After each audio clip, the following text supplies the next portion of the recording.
जीतना है। क्या जीतना है? पानी पी लो, पानी।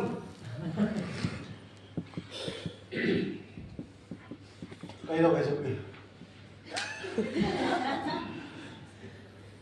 अब मुझे कोई बोला था सर प्रोटीन लॉन्च करवा दो, LRG9 लॉन्च करा दो, गोल्डन एलिक्सर ला दो, तो भैया फिर उन प्रोडक्ट के लिए तो यही करना पड़ेगा।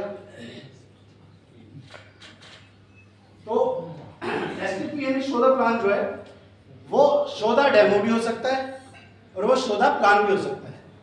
यानी सामने वाला पर्सन अगर बिजनेस करना चाहता है तो आप उसे प्लान दिखाएंगे, तो सामने वाला पर्सन अगर यूजर है तो आप उसे क्या दिखाएंगे? प्रोडक्ट या डेमो, उसकी इंफॉर्मेशन देंगे। और वो कई तरह से हो सकता है, जैसे 1-to-1 प्लान होता है, 1-to-1 इंटरेक्शन करते हैं आप, और उसमें वीडियो कॉल पे भी हो सकता है, इन पर्सन भी हो सकता है। ये सबसे ज्यादा रिकमेंड किया जाता है, यानी ये सबसे ज्यादा करना चाहिए। क्यों? क्योंकि इसमें अगर मैंने अच्छा प्लान नहीं भी दिया तो भी कितने लोग खराब करूंगा, एक ही केस नेगेटिव होगा। तो ये सबसे अच्छा माना जाता है और इसी को हमें अपनी टीम में डुप्लीकेट करना होता है ज्यादा से ज्यादा। तो जब मैं काम करता था एज ए लीडर तो मेरी अपलाइन मुझे बोलती थी कोई ना भी मिले तो गार्डन में जाओ और कोई कुत्ता बैठा दिखे तो उसको प्लान दे दो। मतलब मेरी अपलाइन जिन्होंने 6 लाख लोगों की टीम बनाई, 25 करोड़ रुपया कमाया, वो 1 लाख लोगों के आगे ये बात कर रहा था। तो मैं उस टाइम पे 18 साल का था, तो हम नीचे बैठे हुए थे। तो जब अपलाइन ने बोला कि मुझे कोई नहीं मिलता गेस्ट तो मैं गार्डन में जाके कुत्ते को प्लान दे देता हूँ। तो 18 साल के हम थे, नए नए थे, मस्ती मजाक ज़्यादा चलता था। तो हम नीचे से बोले सर फिर ज्वाइन कर लेता है वो। मैं 25 करोड़ रुपए कमा रखा, कुत्ता इंप्रेस हो जाए, ज्वाइन कर ले। तो सर को पता था बच्चे बैठे कॉलेज के, तो वो बोले भाई ज्वाइन तो नहीं करता लेकिन कुत्ता बहुत अच्छी चीजें करता है। तो हमने बोला क्या? बोला पहली बात तो मेरा पूरा प्लान सुनता है, उठ के नहीं जाता। मेरी प्रैक्टिस हो रही है। दूसरी अच्छी बात, बीच में एक भी क्वेश्चन नहीं पूछता। और तीसरा, पूरा प्लान सुनने के दौरान पूछ हिलाता रहता है, यानी पॉजिटिव रिस्पांस भी देता है। पर प्रैक्टिस होगी, ज्वाइन नहीं करा तो क्या होगा? तो इंपॉर्टेंट चीज क्या है, कई बार एज ए लीडर हमें अपना एक्सपेरिमेंट चूहे, खरगोश और बंदरों पे भी करना पड़ता है। तो अगर कोई नहीं ज्वाइन हो रहा है तो आपको टेंशन नहीं लेनी है, आपको सिर्फ दिल पे ऐसा आता है कि बोलना है चूहा था, बंदर था, गिनी पिग था, कोई बात नहीं, एक्सपेरिमेंट था, फेल हो गया। लेकिन मुझे ये पता लग गया कि ऐसे प्लान देने से बंदा नहीं मानता है। तो हर चीज की प्रैक्टिस जो है आपको फायदा कराएगी। तो इसमें हम उसको बताते हैं 1-to-1 प्रेजेंटेशन के बारे में। फिर 1-to-1 प्रेजेंटेशन जब करने आ जाती है तो आप हाउस मीटिंग, होम मीटिंग करते हो, जिसमें आप 1 या 2-4 लोगों को एक साथ समझाते हो। तीसरा आता है LTP। तो LTP जो होता है, या आपका वीकली मीटिंग जिसे हम कहते हैं BOP, LTP, जिसमें आप हो सकता है 20 से 50 लोगों को रिप्रेजेंट कर रहे हो। आपको 20 से 50 लोगों के आगे बोलना आ जाता है। और चौथा आता है जो आपका डिजिटल मीटिंग होती है, जूम मीटिंग होती है या व्हाट्सएप पे मीटिंग होती है, जिसमें आप लोगों को डिजिटली अपनी कंपनी या प्रोडक्ट के बारे में बताते हैं। तो ऐसे कई तरीके हो सकते हैं प्लान देने के या फिर बिजनेस के बारे में बताने के लिए, लेकिन बिजनेस आगे बढ़ाने का यही तरीका है। तो 6th पॉइंट में हम अपनी टीम को क्या सिखाते हैं? प्लान कैसे दिखाना है, प्लान या फिर डेमो, STD या STP, शो द डेमो या फिर शो द प्लान। क्या करना है? क्यूरियोसिटी बिल्ड करनी है, इंटरेस्ट बिल्ड करना है, प्रोडक्ट के बारे में बताना है, बिजनेस के बारे में बताना है, टेस्टिमोनियल्स बतानी है कि इसको ये रिजल्ट आया, इस प्रोडक्ट का ये रिजल्ट आया, क्या पोटेंशियल है अर्निंग का, 50,000 रुपए से 1 लाख रुपए आप कमा सकते हो, उसके बारे में बताते हो। और उसके बाद उसे ज्वाइनिंग करने के लिए कॉन्फिडेंस देते हो। तो उसके बाद इसके बारे में बताया हुआ है कि आप अगर प्लान देने जा रहे हैं तो किन किन चीजों का ध्यान रखें, आपके पास क्या क्या हो सकता है, जैसे आपके पास पीपीटी हो सकती है, वो आपके फोन में है तो आप फोन से भी प्लान दिखा सकते हो, टैबलेट में लैपटॉप में है तो उसको भी आप दिखा सकते हो उसके थ्रू। अगर ये चीज नहीं है तो आपके पास प्रोडक्ट की कैटलॉग हो सकती है जिसे आप प्रेजेंटेशन दे सकते हैं। प्रोडक्ट के कुछ सैंपल आपके पास होंगे तो आप टच एंड फील करा सकते हैं, क्योंकि टच एंड फील भी चलता है। अभी स्किन केयर कलर कॉस्मेटिक आ गया ना, तो उसके बाद मुझे आपको ट्रेनिंग ही बहुत देनी पड़ेगी टच एंड फील, क्योंकि आप अगर ये SPF क्रीम जो है अपनी SPF 50 अगर आप ये सेल करना चाहते हो तो ये आप बिना टेस्टिंग के नहीं सेल कर सकते। अगर आप हाइड्रामैक्स आ चुकी है ना प्रोडक्ट यहाँ, आप हाइड्रामैक्स सेल करना चाहते हो तो जब तक आपके पास एक बॉटल ना हो, जब तक आप किसी लेडी को ऐसे हाथ पे लगा के नहीं दिखाओगे कि ये देखो पूरा एब्जॉर्ब हो गया और क्या ये इची है या देखो क्या ये आपको ऑयली लग रहा है, नहीं लग रहा ना, तो जब तक आप ये नहीं बताओगे ना तब तक वो आपका प्रोडक्ट काम नहीं करेगा। जब तक आप फेस सीरम थोड़ा सा उसके हाथ पे लगा के नहीं दिखाओगे और उसको बोलोगे नहीं स्मेल करके देख कितनी अच्छी खुशबू है, और खुशबू सूंघने से सेल हो जाता है। अगर आपके पास फेस सीरम हो तो उसको जरा ओपन करके एक बार फ्रेगनेंस लेके देखो, और आपने किसी कस्टमर को सिर्फ सूंघा दिया तो ले लेगा। तो ये प्रोडक्ट कौन से हैं? टच एंड फील वाले। अभी अगर नेल पेंट आएगा, आगे इस तरह की कलर कॉस्मेटिक आएगा, तो वो प्रोडक्ट आपकी सेल ही डेमो से होगी। अभी इंडिया में काजल आ गया है, काजल सेल करने का तरीका ही है, जब तक आप उससे स्ट्रोक लगा के दिखाओगे नहीं तब तक कैसे बताओगे कि स्मज प्रूफ है या वाटर प्रूफ है, ये फैलता नहीं है, कैसे बताओगे? तो ये सारी चीजें क्या हैं, ये आपके STP और STD का पार्ट रहता है, शो द प्लान और शो द डेमो। नेक्स्ट बात करें तो उसमें और कई चीजें आ जाती हैं, किन चीजों का ध्यान रख सकते हो, जैसे ड्रेस कोड। अब आप वहां पर उसको लाखों की बातें बता रहे हो तो सामने वाला आपके कपड़े देख रहा है कि यार ये आदमी मुझे करोड़ों बता रहा है, इसके खुद के तो जूते नहीं पहन कर आया है, खुद तो गंदी चप्पल में आ रखा है, वो इंसान फिर करोड़ों की बातें बता रहा है, तो फिर थोड़ा सा डिसबिलीव पैदा कर देते हैं। कहाँ बैठना है उसके बारे में भी कंपनी आपको बताती है कि कभी भी आमने सामने ना बैठे, कि आप लिख रहे हो तो सामने वाले को उल्टा नजर आ रहा है तो वो सुनेगा ही नहीं, तो कैसे बैठना है, डायगोनली बैठना है, कि आप यहाँ बैठे हो तो सामने वाला यहाँ बैठा हो ताकि आप उसको वो देख सके। तो अगर वो सामने बैठा है तो आप लिखोगे लेकिन सामने वाले के लिए वो उल्टा है तो आप उसे दिखा नहीं पाएंगे। तो ऐसी छोटी छोटी चीजें जो होती हैं वो आपको बताया जाता है। फोन एटिकेट है कि आप उसको बोल रहे हो फोन बंद कर दे, कभी नहीं बंद करेगा, तो आपको क्या करना है, पहले अपना फोन बंद या साइलेंट पे करेंगे तो सामने वाला भी वो कर देगा। आप अपना फोन उल्टा करके रख दोगे तो उसको भी बोलोगे मैंने रख दिया अपना फोन, प्लीज आप भी 30 मिनट्स के लिए फोन रख दो। तो ये छोटी छोटी चीजें होती हैं, और हो सकता है आपको ये पता है, आप बोलोगे सर ये तो हमें पता ही है, तो बहुत छोटी बात है, लेकिन आप सोचो हम नए ब्लड की बात कर रहे हैं जिन्होंने डायरेक्ट सेलिंग नहीं करी है। अगर आप बिजनेस बड़ा करना चाहते हो तो आप सिर्फ लीडर्स पे ध्यान मत दो जो दूसरी कंपनी में काम कर रहे हैं। अगर आप बिजनेस बड़ा करना चाहते हो तो हर पर्सन जो सांस ले रहा है नेपाल में वो आपका कस्टमर क्लाइंट बन सकता है, और इसीलिए ये चीज आपको पता होनी चाहिए।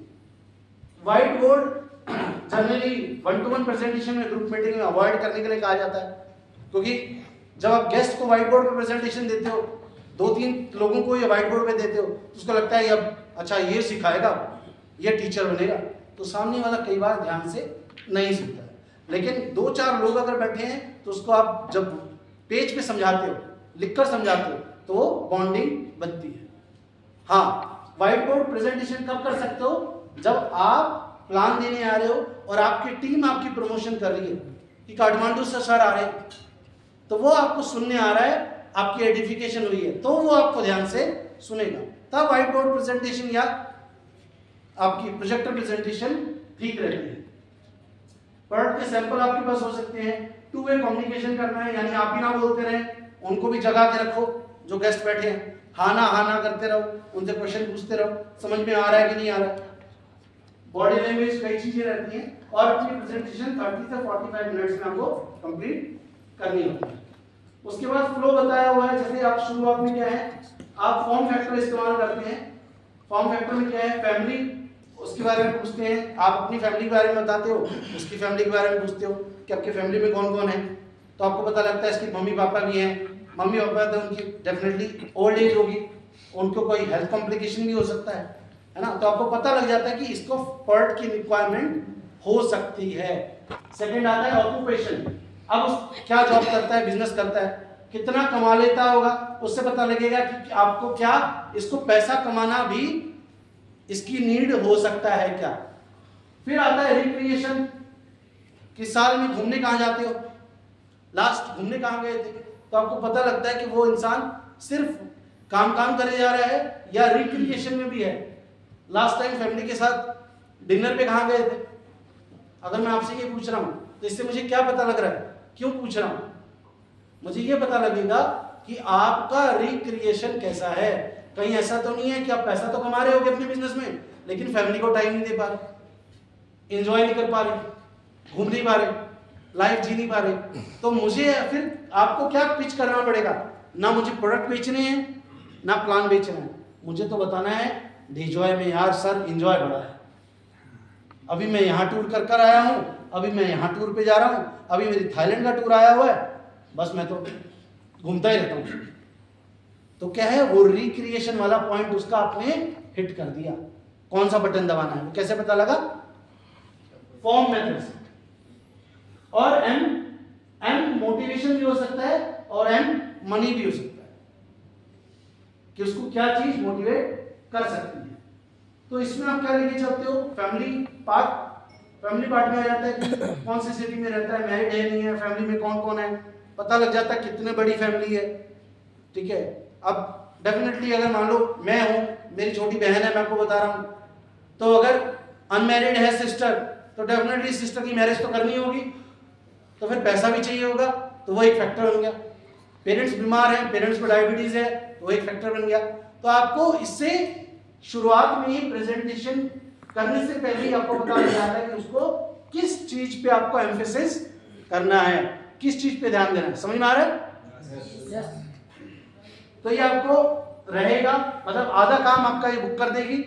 हमने क्या करना है, इसका नेपाली वर्जन कन्वर्ट अभी मैंने वीरेंद्र जी को दिया हुआ है, आप लोगों को भेज दूंगा, वीरेंद्र जी के पास भेजा हुआ था, आपको भेज देंगे। आप लोग प्रूफ रीडिंग करके मुझे हफ्ते भर में एक बार चेक करके बता देना कि इसकी नेपाली सही कन्वर्ट है कि नहीं, बता देंगे?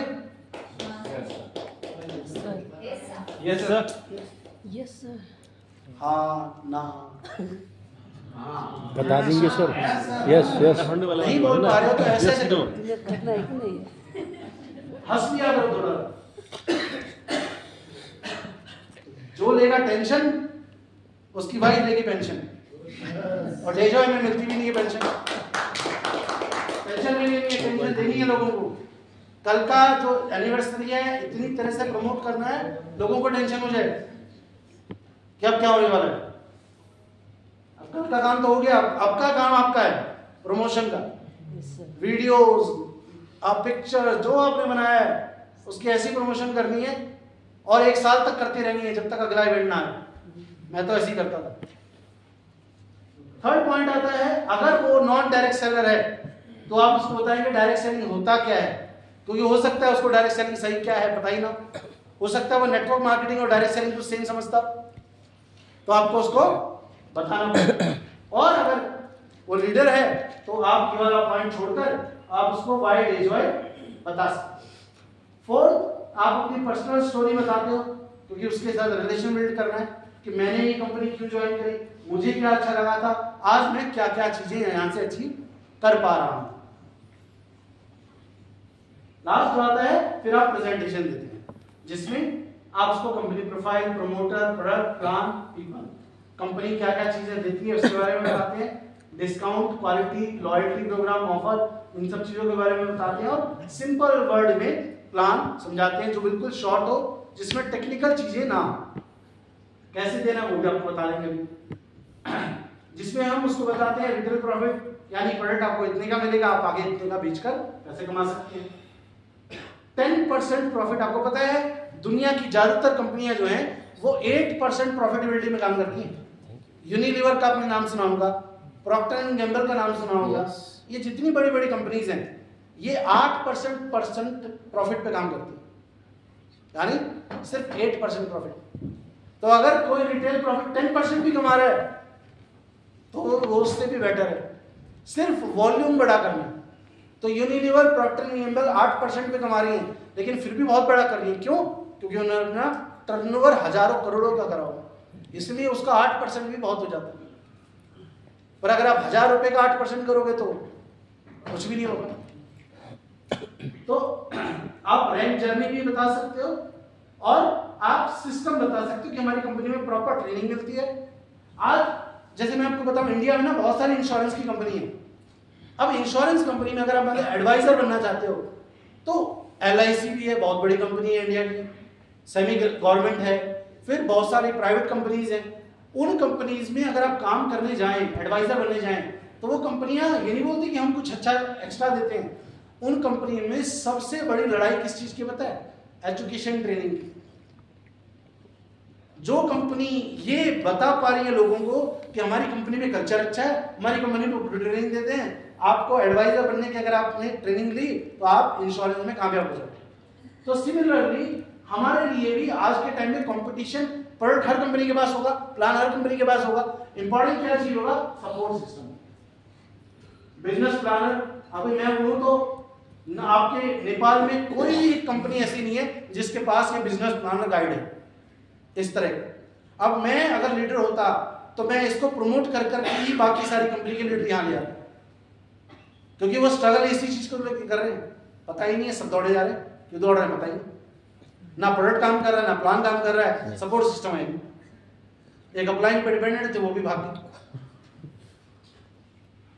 तो उनको गोद लेने का समय है। तो business planner, regular training events, माहौल। आप सबको मैंने लास्ट टाइम जब मैं विजिट भी करा था तो सबको बोला है मैंने कि आपको कल्चर बनाना है कि एवरी सैटरडे, क्योंकि आपके यहाँ सैटरडे छुट्टी होती है, एवरी सैटरडे हर ब्रांच पे मीटिंग होनी ही होनी है। This should be part of culture. मैं जब डायरेक्ट सेलिंग करता था तो मैं कॉलेज में पढ़ता था, 9 to 5 का मेरा कॉलेज होता था, लेकिन अपलाइन ने ये बता रखा था तू 6 दिन कॉलेज कर, लेकिन संडे तेरा हमारा, तेरे गेस्ट हो या ना हो, संडे को तेरे को मीटिंग में आता। तो कंपनी ने मेरे से एक चीज की कमिटमेंट ली थी कि साल में कितने दिन होते हैं? नेपाल में भी? यस। चलो बोले तो इस बहाने। तो कंपनी ने कमिटमेंट ली थी कि 365 दिन जो साल के हैं उसमें से सिर्फ 52 संडे हमें दे दे, बाकी तू जो मर्जी कर, बाकी कंपनी तुझे अपने आप एक्टिव रखे।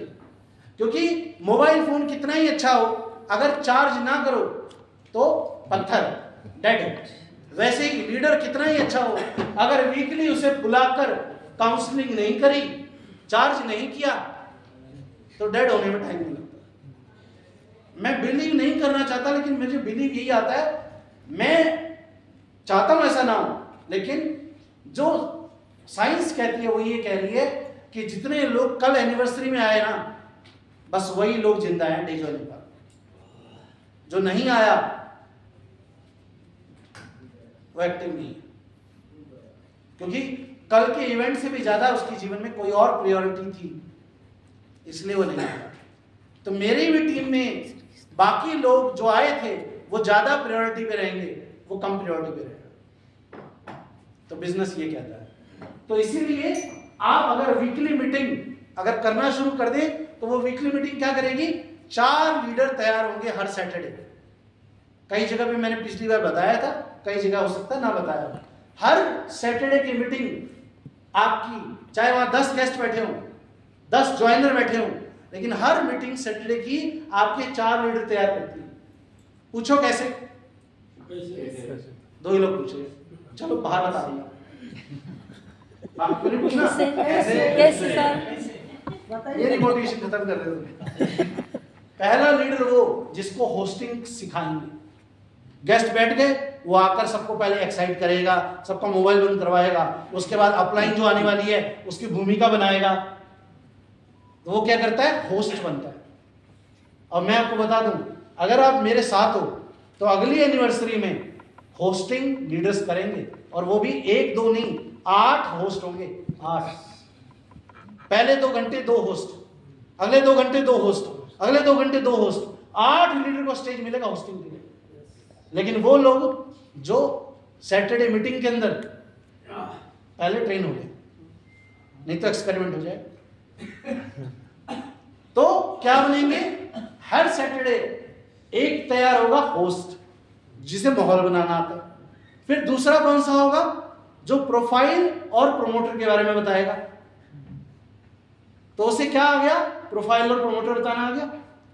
तीसरा लीडर आएगा, वो बताएगा प्रोडक्ट के बारे में। और चौथा लीडर आएगा, वो बताएगा प्लान के बारे में, बिजनेस प्लान के बारे में। और लास्ट में फिर से आएगा होस्ट और वो करवाएगा फिर टेस्टिमोनियल। टेस्टिमोनियल समझते हो ना, कि हमारे इस मीटिंग में जो भी गोल्ड है, रूबी हैं, उनका मैसेज करवाना। तो हर मीटिंग में कितने लोग तैयार हुए, 4।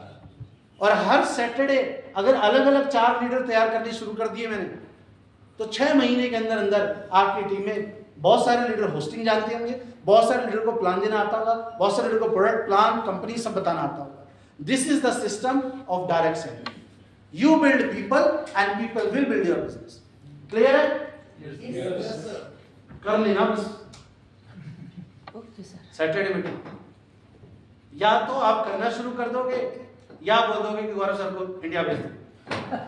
एक ही चीज होगी, क्योंकि हमारी अपलाइन ऐसी थी, थोड़ी सी स्ट्रिक्ट।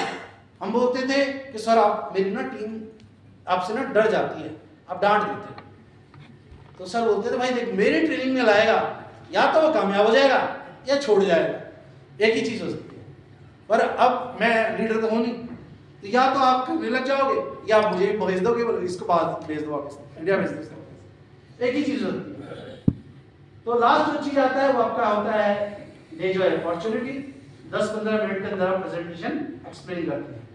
फोर्थ जो पॉइंट आपका होता है वो लास्ट में वो होता है ऑब्जेक्शन हैंडलिंग, जिसके अंदर लोगों के क्वेश्चन हो सकते हैं कि यार मैंने ऐसी बहुत सारी कंपनियों के बारे में सुना हुआ है, मेरे पास तो टाइम नहीं है, मेरा इंटरेस्ट नहीं है, मैं बाद में सोचूंगा, वाइफ से पूछूंगा, मुझे प्रोडक्ट महंगे लग रहे हैं।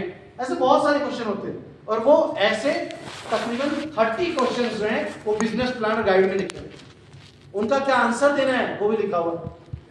तो जिसके पास कुछ भी ना हो वो कम से कम उसी को याद कर सकता है कि कोई पूछेगा प्रोडक्ट महंगे हैं तो मैं क्या बोलूं, याद कर लो, ठट्टा मार लो। तो यहां पर आपका ऑब्जेक्शन हैंडलिंग आ जाता है, जिसमें पहले आप फील करते हैं सामने वाला पर्सन कह रहा है यार मेरी वाइफ नहीं मान रही, तो क्या करना है, फील करना है यार सही बताऊं मेरे साथ भी ऐसे मेरी फैमिली भी ने शुरू में मना किया था करने से, तो मैंने इस बात के साथ उसको क्या बताया कि जैसा आपके साथ हो रहा है वैसा ही मेरे साथ भी हुआ था। फिर फैक्ट, रिलेट विद पर्सन और थर्ड पार्टी स्टोरी, यानी क्या सॉल्यूशन देना है, ऐसा मेरी अपलाइन के साथ भी हुआ या ऐसा मेरे साथ भी हुआ था, फिर मैंने क्या किया, फाउंड, फिर मुझे रास्ता मिला और मैंने ऐसे ऐसे अपनी फैमिली को कन्विंस किया तो उन्होंने हाँ बोल दी। तो इस फॉर्मूले को क्या कहते हैं, फील, फेल्ट, फाउंड। पहले उसकी बात को फील करना है, फिर उसे बताना है और उसके बाद उसको सॉल्यूशन देना है, और लास्ट में डीडी यानी ज्वाइन कब कर रहा है, प्रोडक्ट कब परचेज कर रहा है उसके बारे में पूछना है, और उसके बाद उसकी ट्रेनिंग कब उसने करवानी है उसके बारे में उससे पूछ लेना है। तो ये सारा आपका जो है एसटीपी का पार्ट हो जाता है, और ये सारी चीजें आपको यहाँ कंपनी देगी। आपने किस डेट पे किसको प्रेजेंटेशन दी, ऑनलाइन दी, ऑफलाइन दी, उसने क्या बोला, उससे अगले कब बात करनी है, ये सारा आपको चार्ट मिलेगा। इससे आपको पता होगा कि किस दिन उसको प्रेजेंटेशन दी थी, उसने क्या बोला था, उसने बोला था 2 दिन बाद बताऊंगा, तो आपको पता होगा कि इसको 2 दिन बाद दोबारा बात उससे करनी है। तो ये सारी चीजें हमारे आ जाता है। 2 एसटीपी हमें रोज करने हैं, जिससे हमारे पास एक अच्छा रॉ मटेरियल आ जाएगा। 2 प्रेजेंटेशन रोज करी तो 6 दिन अगर काम किया तो 12 प्रेजेंटेशन आपने वीक में करी, और 12 प्रेजेंटेशन में से अगर आपने 30% भी रिजल्ट निकालते हैं तो आपके पास एक बहुत अच्छी पाइपलाइन बन जाएगी बिजनेस को बिल्ड करने के लिए। फिर कुछ टिप्स बताई गई है, क्या करना है, कॉन्फिडेंस रहना है, ड्रेस को ध्यान रखना है, टूल्स को कैरी करना है, ये सारी चीजें आप पढ़ेंगे। लास्ट जो है वो है टीम को फिर ट्रेनिंग करना, वो मैंने आपको बता ही दिया। वीकली एसटीपी आपको कंडक्ट करनी है, आईबीओस बनाने हैं जो खुद प्रेजेंटेशन कर पाए। आईबीओ मतलब इंडिपेंडेंट बिजनेस ओनर, जो अप्लाई ना होने पर भी किसी को गाइड कर पाए, वो क्या है, आईबीओ। यानी अगर मैं किसी को कपिल वस्तु भेज दूं और उसकी अप्लाइंग वहां ना हो, तो वो बिना अप्लाइंग के भी प्रोडक्ट भी बता पाए, प्लान भी बता पाए, बिजनेस भी समझा पाए और ज्वाइनिंग करके ट्रेनिंग भी करके आ जाए उससे, वो क्या है, आईबीओ, इंडिपेंडेंट बिजनेस ओनर। तो ये बिजनेस प्लानर गाइड उसको क्या बना देगी, ट्रेनर भी बना देगी। यानी अगर उसको अपनी अप्लाइंग को बुलाने की जरूरत नहीं है ट्रेनिंग करने के लिए। अगर उसकी कपिल वस्तु में उसने 4 ज्वाइनिंग कराई है और अप्लाइंग दमक में है, तो उसको दमक से आने की जरूरत नहीं है, वो खुद कपिल वस्तु में बैठकर अपने बिजनेस प्लानर गाइड से ही अपनी टीम की बेसिक ट्रेनिंग खुद कर देगा। क्लियर है? Yes, sir. तो ट्रेनर भी आपको के लिए बिजनेस मेरे लिए नहीं है। मैं अगर कितनी ही ट्रेनिंग अच्छी देता हूं, पर मैं सब जगह तो नहीं जा सकता, पहुंच ही नहीं सकता। तो क्या करना है, मैं ट्रेनर बनाना है अपनी टीम में। और ट्रेनर कैसे बनेंगे, बिजनेस प्लानर गाइड से। 7th पॉइंट जो आता है वो आता है फिर प्लान दिखाने के बाद लास्ट पॉइंट है, इसको कहते हैं फॉलोअप। फॉलोअप क्या होता है, जिसमें आप उसके क्वेश्चंस का आंसर देते हैं। फॉलोअप कहा जाता है बिजनेस में कि प्रेजेंटेशन 10% पार्ट है और फॉलोअप 90% है। यानी प्रेजेंटेशन चाहे अच्छी ना भी हो, फॉलोअप अच्छा होना चाहिए। और कई बार ऐसा होता है कि मान लो रवि जी ने प्लान दिखाया था लेकिन फॉलोअप नहीं कर पाए, और उनको राजन जी मिल गए। राजन जी ने उनको दोबारा प्लान दिखाने लगे तो बोला सर मैंने तो प्लान देखा हुआ डिचोए नेपाल का। तो राजन जी ने पूछा किसने दिखाया, तो बोला रवि जी ने दिखाया। तो अब क्या राजन जी उसको दोबारा प्लान दिखाएंगे क्या? नहीं। तो राजन जी का काम क्या होगा, यार रवि जी ने तो प्लान दिखाया था, तो ज्वाइन क्यों नहीं करा? अरे सर उस टाइम में मेरे पास पैसे नहीं थे। तो अब राजन जी का काम क्या है, फॉलोअप करने। और सेल किससे निकलती है, ऐसे कई लोग हो सकते हैं जिन्होंने प्लान डेजॉय नेपाल के बारे में किसी और से सुना होगा, लेकिन फॉलोअप अगर आपने कर लिया तो ज्वाइनिंग आपकी मानी गई। हमारे कार्डिनल रूल था, प्लान किसने दिखाया हो, फॉलोअप किसने कराया, मैंने कराया, तो ज्वाइनिंग। मेरी लाइफ की पहली टीम जो ज्वाइनिंग आई थी फॉलोअप से आई। प्लान पहले दिखा हुआ था उसने, लेकिन वो ज्वाइन नहीं कर पाया और मैंने सिर्फ उसको कॉन्फिडेंस दिया था और वो ज्वाइनिंग मुझे मिली। तो फॉलोअप का पर्पस क्या होता है, ट्रस्ट बिल्ड करना, बिलीफ सिस्टम बिल्ड करना। उसे कॉन्फिडेंस नहीं आ रहा कि मैं कर पाऊंगा, तो आप उसे वो बता रहे हैं, एजुकेट कर रहे हैं, रीइंफोर्स कर रहे हैं, रेगुलर हैमरिंग कर रहे हैं, अभी भी कर ले, अभी भी टाइम है। तो ये सारी चीजें आपका फॉलोअप का पार्ट बन जाता है। और फॉलोअप के अंदर कई चीजें आती हैं, जैसे मनी फैक्टर है कि बिजनेस शुरू करने के लिए उसके पास पैसे नहीं है, तो फॉलोअप कैसे करना है। अथॉरिटी डिसीजन वो नहीं ले रहा, उसके पेरेंट डिसीजन ले रहे हैं, उसकी वाइफ डिसीजन ले रही है, या वो किसी के इन्फ्लुएंस में, उसका दोस्त बोलेगा तो वो कर लेगा, तो दोस्त की वजह से हो रहा है। तो अथॉरिटी किसकी है, यानी वो किसकी बात मानता है।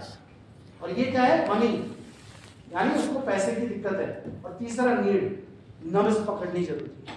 ये फॉलोअप का मेन फैक्टर कहलाता है। इस फॉर्मूले से आप फॉलोअप अच्छा कर पाते हैं।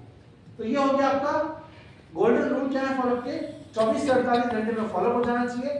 फील फेल्ट और फाउंड फॉर्मूले को आपको इस्तेमाल करना है। पुशी नहीं होना है, फ्रेंड नहीं रहना है। आज नहीं भी ज्वाइन करे तो रिलेशन उससे बना लो, आज नहीं तो कल वापस आएगा। और अगर लीडर नहीं भी बनेगा तो यूजर बनेगा, लेकिन दुश्मनी उसके साथ नहीं करनी है, क्योंकि वो कभी ना कभी फिर हार्म कर सकता है। इसलिए हमें अपनी इंडस्ट्री में क्या करना है, दुश्मन नहीं बनाना। तो कई तरीके से हो सकता है, वॉइस नोट से हो सकता है, प्रोडक्ट सैंपल डिलीवरी के थ्रू हो सकता है, टेस्टिमोनियल वीडियो भेज सकते हो फॉलोअप के लिए, है ना। प्रोडक्ट का कोई टेस्टिमोनियल है वो भेज सकते हो, कोई इनविटेशन है मीटिंग का वो भेज सकते हो, जूम मीटिंग हो रही है उसके थ्रू फॉलोअप ले सकते हो। कई और तरीके होते थे, जैसे मैं जानबूझ के किसी के पास गया, तो मानो मैं रवि जी के घर पे गया तो मैं जानबूझ के अपनी कैटलॉग वहां छुड़ाता था फॉलोअप करने के बाद, जानबूझ के, तो मुझे पता था दूसरी बार कैसे जाऊं। तो दूसरी बार मैं रवि जी को बोलता था, रवि जी आप कर रहे हो? तो रवि जी नहीं सर मेरा इंटरेस्ट नहीं। मतलब कोई बात नहीं, तेरे घर आ रहा हूं। तो बोला नहीं सर घर, अरे मैं ज्वाइन कराने नहीं आ रहा, मेरी कैटलॉग तेरे घर छोड़ के वो लेने आ रहा। अब तो अंदर तो घुस ही जाऊंगा, और घुस गया तो फिर तो ऐसे बहुत सारे आइडियाज होते हैं जिसके थ्रू आप जो है ऐसा कुछ कर सकते हैं। कई और उसमें आपके आ जाते हैं, सीक्वेंसिंग आ जाते हैं, यानी 24 घंटे के अंदर अंदर फॉलो ले लेना चाहिए। 24 घंटे के अंदर दुनिया में इतना कुछ चल रहा होता है कि सामने वाला भूल ही जाता है, तो उसने कुछ प्रेजेंटेशन या अपॉर्चुनिटी भी सुनी थी, तो इसमें 24 आवर्स के अंदर उससे फीडबैक लेना है। 2 से 3 दिन के अंदर उसको जो है आपको एक टेस्टिमोनियल की वीडियो भेज दो। तो ये आपको कंपनी ने बना के दे दिया कि आपको कैसे फॉलो अप करना है, तरीके बता दिए। आपने प्रेजेंटेशन दी है, 24 घंटे के अंदर उससे फीडबैक ले लेना है। 2 से 3 दिन के अंदर उसको क्या करना है, दोबारा टीच करना है, तो उसको कोई पर टेस्टिमोनियल भेज दो। 4थे से 6ठे दिन के बीच में उसको क्या है, मैन्युफैक्चरर पूछ लो कि बोला आपको नहीं करना कोई बात नहीं, लेकिन कंपनी के फीडबैक के लिए मैं जानना चाहता हूं कि ऐसा कौन सा कारण था जिस वजह से आपने ज्वाइन नहीं करा। प्रोडक्ट महंगे थे, आप डिसीजन नहीं ले रहे थे, आपकी वाइफ लेती है, या फिर तीसरा फैक्टर जो हमने बात करी थी नीड, कि प्रोडक्ट भी आपके काम का नहीं है। और 7th से 10th डे में आप क्या करते हैं, आप उसको दोबारा मीटिंग में बुलाते हैं, या मेरी अपलाइन आ रही है उनसे मिलवाते हैं, क्योंकि रेगुलर हैमरिंग 10 दिनों के अंदर वो भूल चुका होता है, तो अपलाइन मिलकर प्लान नहीं दिखाएगी, फॉलोअप कर दोबारा से लोहा गर्म करेंगे। उसके बाद सक्सेस स्टोरी भेजते रहते हैं, अपना स्टेटस भेजते रहते हैं जो भी हम कर रहे हैं। फिर फॉलोअप ट्रैकर भी इसी तरह से, जैसे प्रेजेंटेशन ट्रैकर है, प्रोस्पेक्ट का नाम क्या था, किस दिन उससे बात हुई, इंटरेस्ट कैसा था उसका, मैन फॉर्मूला काम कर रहा था कि नहीं कर रहा था, जो भी बताया मैंने आपको, लास्ट फॉलोअप कब दिया था, आगे उसने क्या बोला था, करूंगा नहीं करूंगा, अगले महीने करूंगा, सोचूंगा देखूंगा, वो सब चीजें। फिर टिप्स